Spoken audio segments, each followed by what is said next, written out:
Godzilla fans have very high expectations and demands for King Ghidorah. And he's just as beloved as Godzilla himself.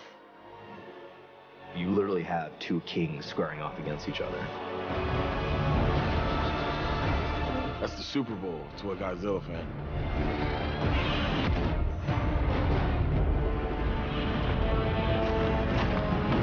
Any fan needs to be able to see it and say that's King Ghidorah. But at the same time, you want that modern, realistic interpretation of that. Whether it was visual design of the creature or his performance, his sound, we had to be willing to push the boundaries a little bit.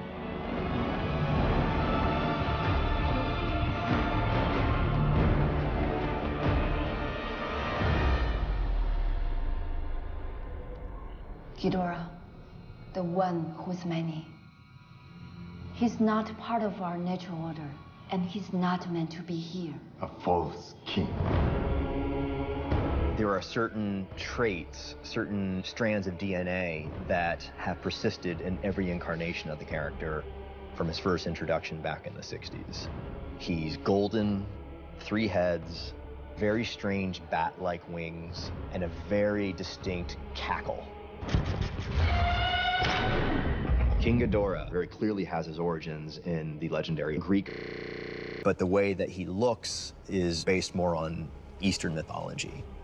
If you really look at his head, his facial features, his horns, even his scales, and just the overall flow of his body, it's very much an Eastern dragon, which is distinct from Western style. Ghidorah, for me, was the scariest one of all of them because each head has a character and a different personality and a different roar. It was important to me that King Ghidorah display a certain amount of intelligence and ferocity and really give him a personality.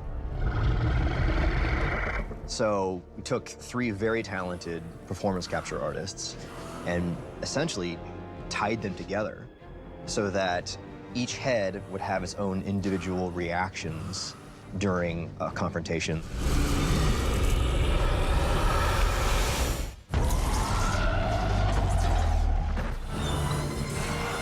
Motion capture is a great way to record the performance of an actor, whether it's their facial expressions or their body language or a combination of the two, and apply it to a digital character.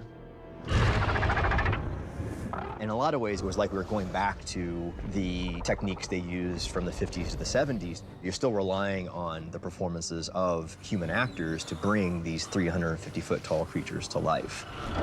So it was sort of the modern way of doing a man in a rubber suit. There's a few little moments in the movie where you get to see the 3 of his personalities interact. And for me, those are the moments where I can emotionally connect to him. The center head is the very serious alpha who really calls the shots.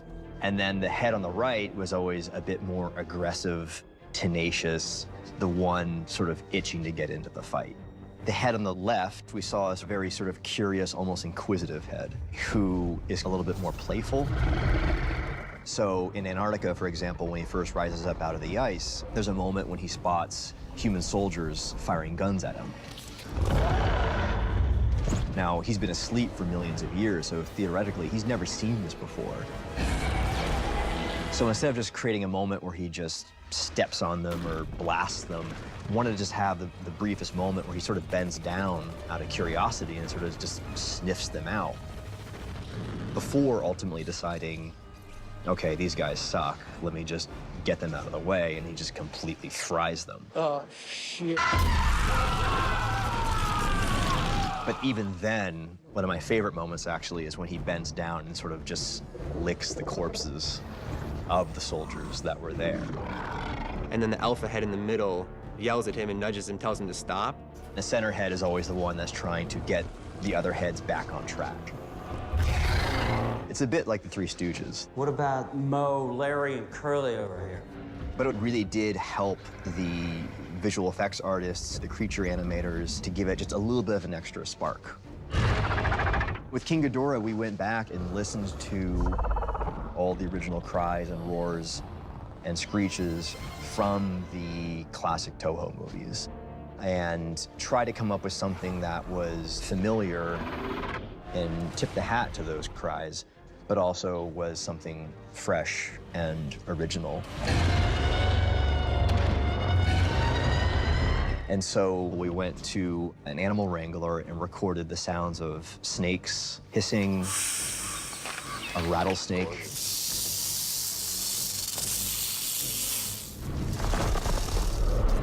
So it was a lot of fun to try to create something that was unique and modern, but also harken back to the old school movies to satisfy the fans.